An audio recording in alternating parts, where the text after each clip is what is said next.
Bom dia, boa tarde, boa noite. Hoje iremos falar sobre anti-inflamatórios do trato respiratório e por que devemos utilizá-los. Primeiro, a gente vai falar das consequências da inflamação no pulmão, que é o primeiro ponto, ou por que a gente tem que usar esses anti-inflamatórios e por que não queremos que esse pulmão esteja inflamado.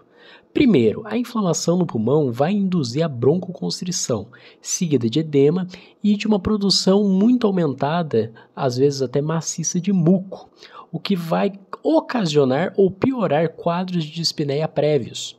Além de que essa inflamação crônica no pulmão provavelmente evolui para uma fibrose do interstício, o que causa consequências irreversíveis. Por isso, nós sempre devemos combater inflamações no pulmão e devemos evitar ela ao máximo.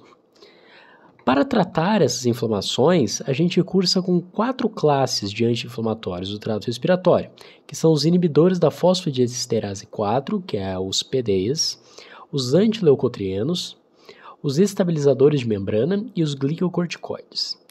Começando pelo PDE, os inibidores da fosfodiesterase 4, temos que a enzima fosfodiesterase 4 ela é responsável pela manutenção dos níveis citoplasmáticos de AMP cíclico nas células musculares lisas e inflamatórias. As que interessam nesse caso aqui são as inflamatórias.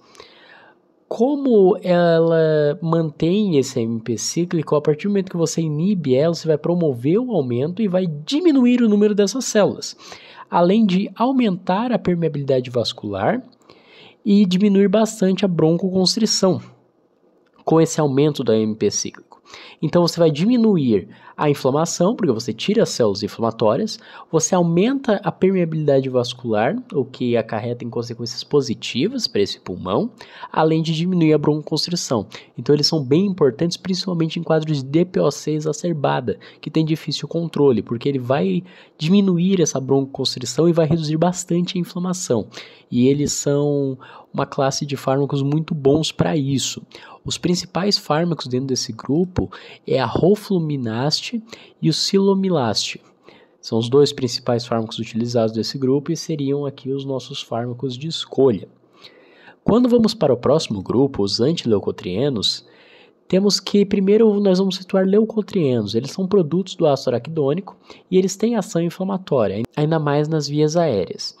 Nesse caso, eles promovem edema e, além disso, aumentam a produção de muco e a broncoconstrição, que são todos aqueles defeitos lá atrás que nós falamos que não são desejáveis. Então, a gente aqui tem 2 vias para atuar sobre esses leucotrienos para impedir a ação deles. Nós temos fármacos que seriam da primeira via que inibem o receptor do leucotrieno, ou seja, o leucotrieno ele é criado, ele está circulando, mas você inibe que ele tem ação sobre o pulmão e outras células a quais ele se liga. Em outros tecidos, você vai impedir com que esse receptor dele funcione se acoplando a ele, logo você não produz a resposta lá no final. Dentro dessa classe temos 2 fármacos de escolha, que é o montelukast sódico e o zafirlukast. E temos a segunda via, onde você inibe a síntese desses leucotrienos, bloqueando a enzima LOX5. E o fármaco de escolha para isso é o Zileuton. Ele é muito indicado em casos de asma, ou em casos de outros processos inflamatórios em que é muito difícil o uso de glicocorticoides por motivos diversos. Então você vai usar esses antileucotrienos para ajudar a diminuir essa exacerbação do processo inflamatório, só que não pela via tradicional, que é o uso dos glicocorticoides, que inclusive serão citados depois, porque são uma classe que é pertencente aqui. Então eles meio que fazem esse intermédio, tentando diminuir o uso deles por populações que teriam problemas com o uso deles, certo? Eles não substituem o uso desses corticoides, né, desses glicocorticoides, por exemplo, mas eles podem ser associados para reduzir esse uso, diminuindo os efeitos sintomáticos e colaterais que surgem com o uso desses glicocorticoides. Só que os antileucotrienos têm um problema inerente a eles, que é o alto custo. Logo, são medicamentos de mais difícil acesso. Dentro disso, temos também os estabilizadores de membrana, que são o nosso terceiro grupo, representado pelo remédio Cromones e pelo cetotifeno. Os estabilizadores de membrana, eles previnem a liberação dos mediadores de mastócitos e a sensibilização de alguns nervos das vias aéreas. Então, eles reduzem essa resposta inflamatória e reduzem a broncoconstrição pela redução da sensibilização dos nervos das vias aéreas.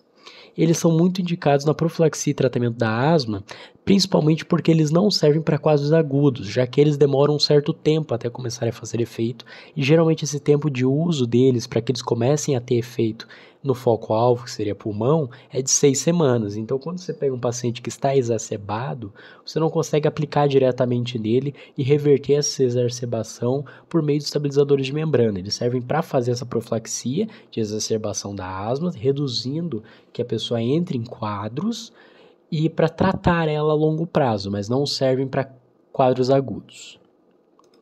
E como nosso último grupo, seriam os glicocorticoides.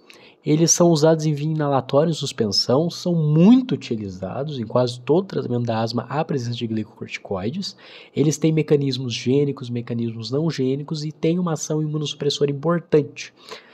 Inclusive, essa ação imunossupressora também entra dentro dos efeitos colaterais, sendo que, quando você utiliza ele na suspensão, geralmente colocando por via oral, na inalação, você está muito disposto a desenvolver candidíase oral, por conta dessa imunossupressão local causada pelo glicocorticoide. Além de que, por ser em suspensão, você pode ter rouquidão ou disfonia, além de alguns sintomas menos específicos, como tosse, por exemplo. Já, por exemplo, também podendo apresentar sintomas como a dermatite perioral, que é um caso um pouco mais complicado. Esse foi o nosso trabalho. Muito obrigado a todos vocês, pharmacolovers.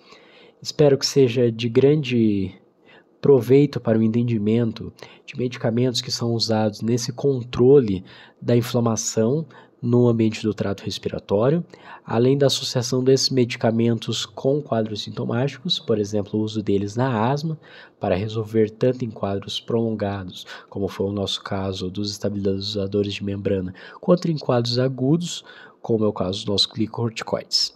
Espero que vocês tenham aproveitado muito a aula e o nosso grupo agradece imensamente pela oportunidade de estar aqui e poder compartilhar essa aula com vocês.